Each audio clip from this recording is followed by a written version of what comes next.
Anticipated matchups of the entire NBA regular season. James fouled, count it, and one.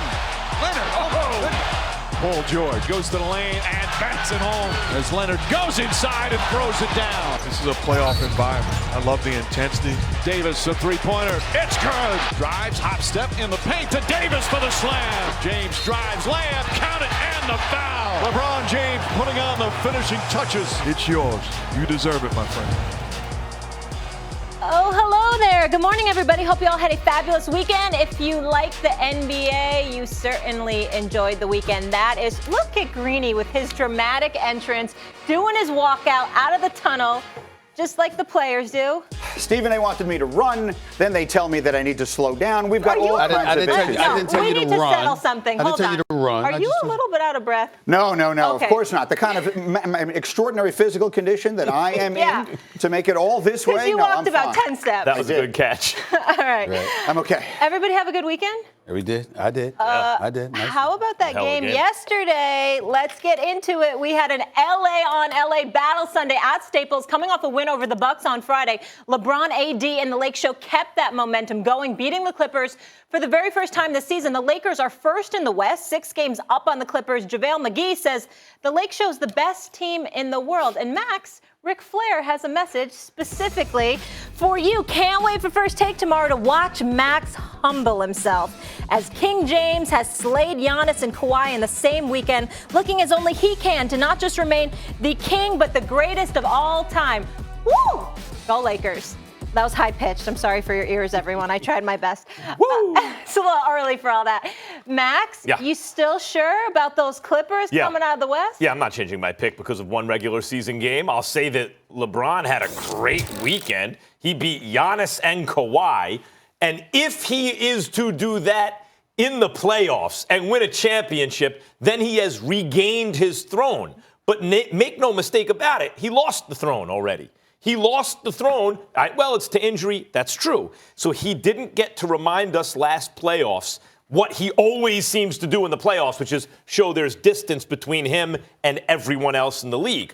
But in his absence, someone else stepped up, a guy who'd already won an MVP in the finals for the defense he played on LeBron when he was still a puppy.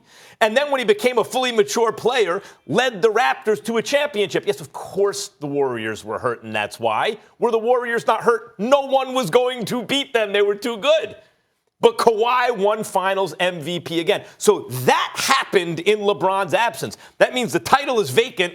Kawhi took it by force. Just not against LeBron. Okay, so once I saw that and saw him kind of airdropped into a Clippers situation with Paul George in place of Shai Gilgeous-Alexander and Danilo Gallinari to a 48-win team, I thought, well, those are huge upgrades. Let's see how this works out. Sure enough, when they're at full strength, they almost never lose. They did lose to the Lakers one game. They've beaten them twice. Hats off to LeBron James for him to be doing what he's doing at this age is amazing. I don't think they can count on 24 points a night in a 7-game series from Avery Bradley. I don't think they can count on Lou Williams getting cold, Morris getting cold, the way they were yesterday for the Clippers. I like Kawhi Leonard, who I still think is the best player in the world, to do it when it matters most. I like the Clippers to win.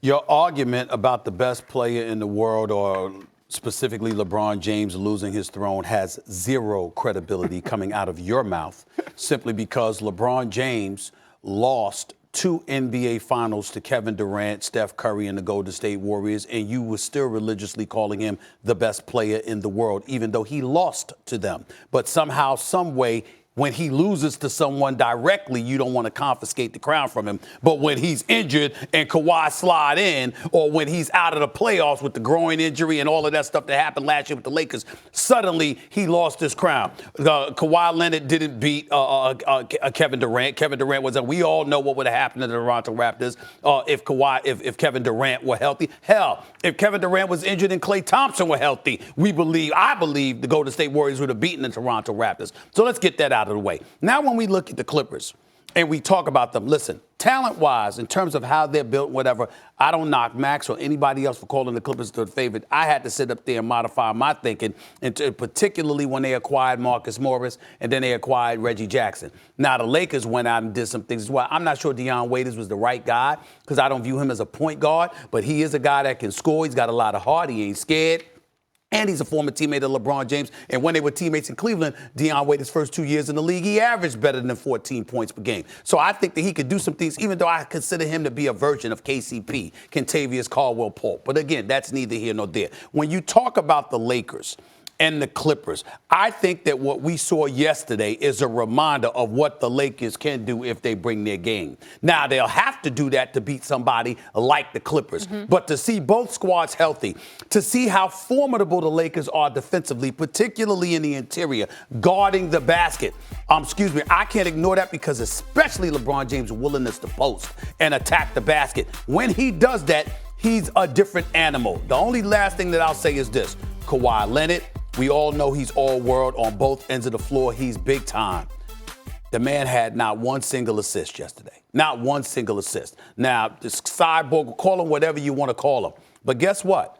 LeBron James ain't the only one that needs to bring his A game in order to deliver. Kawhi Leonard needs to bring his A game, too. I think this probably did a lot for the Lakers' confidence as well. Yes, it should. Can I answer your question directly? Yes, please. The Lakers have been the team to beat for the championship from the moment they acquired Anthony Davis, and that was on full display yesterday. In any series they play, they will have two of the three best players on the court. And in most series, they will have the two best players on the court. LeBron James is without question the player you want on your team, regardless of what your other options are. You might want to give, I know that you would vote for Giannis for the MVP right now. I won't fight you on it, although I would vote for LeBron. But in a playoff series, there is no question I would take LeBron over him. Absolutely. And I would definitely take LeBron over Kawhi Leonard. And I will say this. Over Kawhi? Absolutely. Yes. LeBron So James? How come you're so confident? Absolutely. Because of his resume? LeBron James is one of the 3 or 4 greatest players that ever lived and elevates when it matters. And I will say this, not only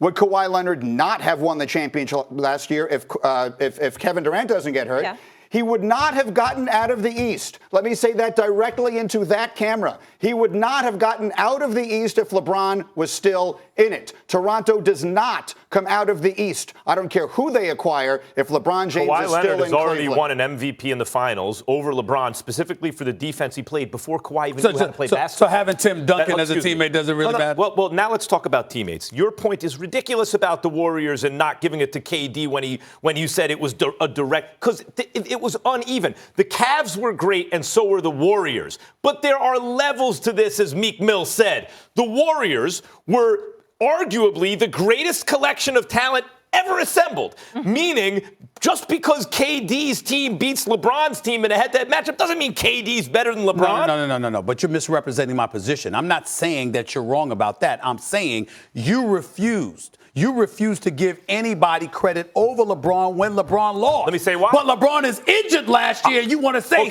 it's confiscated Fair from point. him. Fair That's point. my point. I will explain why. Eyeballs on that series, it was clear to me as well as KD played, LeBron was the best player on the floor. Both times, LeBron was better than everyone. KD closed the gap the second time, but LeBron was still best. First time, I don't think it was close.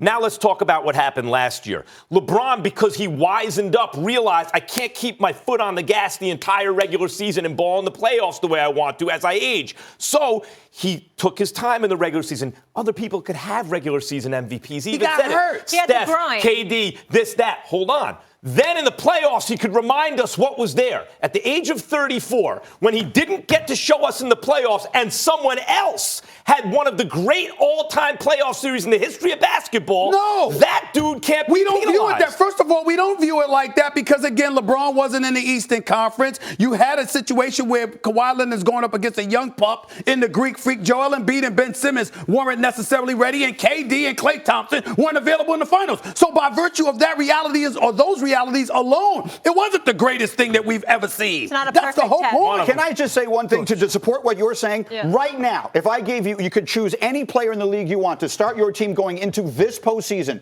you would take Kawhi Leonard over LeBron? Yes. Would you? Of course not. I mean, not even Of course close. not. It would be. I can't It would be believe how LeBron. bullish you are on LeBron. Of course. Now. Okay. I don't think Of being course. bullish on LeBron is a controversial position to No, be taken. but I mean at this point in his career Right. versus Kawhi. He LeBron balled out. James. I was Listen, surprised how what he did over the confident- 'cause you weekend is have- amazing. What he did over the weekend is amazing. Mike- But Molly's No right. question. Mike But Greenberg they're said 1 and that 2 in the series. Mike Greenberg said these playoffs. Yes. Yeah. This Not, year. I not heard him. next year, 5 years. I heard him. These playoffs. Yes, All right, LeBron. This conversation easily. is to be continued, maybe even tomorrow morning. Absolutely. Or Good to later see in the you. show. Always watch Greeny. Yes, 8 to 10 on Get Up. Greeny and Laura. Good stuff. All right, the Cowboys apparently have another huge offer on the table for Dak. We'll tell you the guaranteed number and tell you why he is not worth it. Tom Brady's former OC says no one has any idea what the GOAT will do this offseason, but Stephen A will tell you what keeps Brady in New England. LeBron torches the Clippers, but Patrick Beverley, yeah, he's not impressed. Don't miss Beverley being so disrespectful to King James. First take, just getting started.